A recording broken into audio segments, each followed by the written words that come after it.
We're here at the Days of Wine and Chocolate in Niagara on the Lake. 23 wineries are taking part, and we're starting out at Consulman Estate Wineries. When you combine chocolate and wine, I feel like a kid in a grown-up candy store. Let's go inside. PJ, tell me a little bit about the Days of Wine and Chocolate event and how it's important to Consulman Estate Wineries. Sure. The Days of Wine and Chocolate is, they're a group of 23 wineries in Niagara on the Lake. We each do an individual food and wine pairing. And that food and wine pairing is different at every winery. Each winery will feature something specific. We're doing a rosé at Consulman. So we talked about the pairing of wine and chocolate, which sounds great to me. I mean, that's got to be something that brings in a whole new clientele just to see about the pairing. It is, absolutely. It brings in people from different parts of Ontario and even from the United States coming down. It's something unique. It's something unique to wine country. There are 23 wineries in Niagara on the Lake that are individually doing a food and wine pairing, and it's definitely something unique to this area.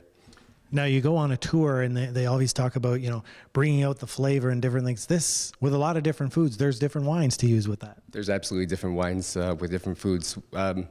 With chocolate, it's a little bit more difficult because you want to match sweetness with sweetness.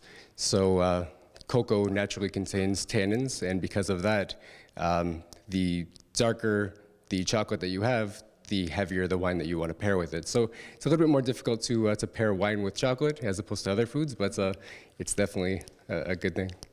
So PJ, we've talked about the wine, we've talked about the added chocolate dimension of it. I've never tried it before. I'm interested to see what it tastes like. Can we get a little sampling? Yeah, absolutely. So we have a Ghirardelli dark chocolate and salted caramel creme brulee. Mm-hmm. And it's with a maple sugar crust. Okay, do you mix it or you just... It's just ready to go. Okay, it's ready to go? Absolutely. Okay. All right. Let's see, this looks delicious. I'll load up on some chocolate. And then...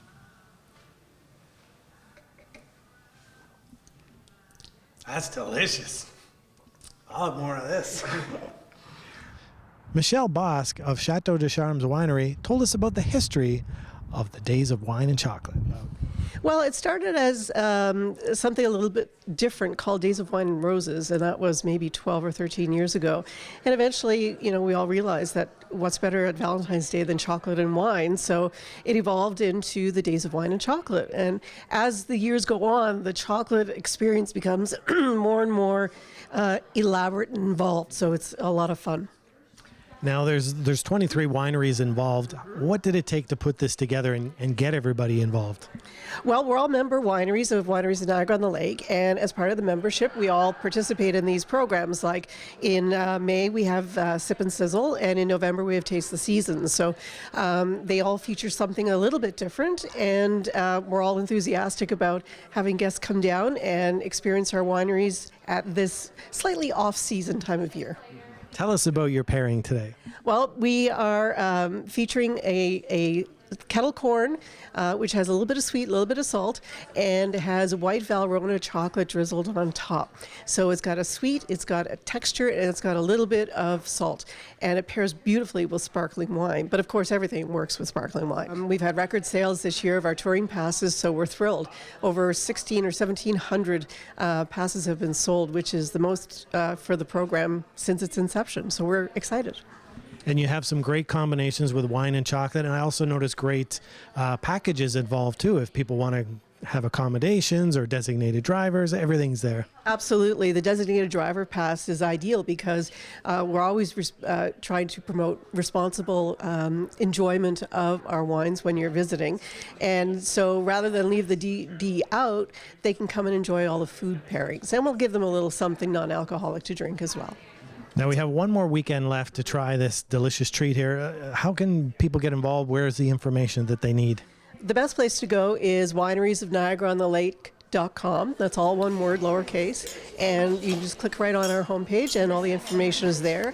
Tickets are really easy to buy. You can do it online through EasyTix. Again, the link is right on our website. Or you can come down to any one of our member wineries and we can provide you with the electronic ticket here as well. Only one weekend left for the days of wine and chocolate. If you'd like to find out more information on what wines are being served and what the treat is like at the winery, check out their website. There's 23 wineries in Niagara on the Lake involved, and we've been to 2 of them, which means we got 21 left to go. Reporting for The Source, I'm Bob. Everything goes with wine and chocolate, Romeo.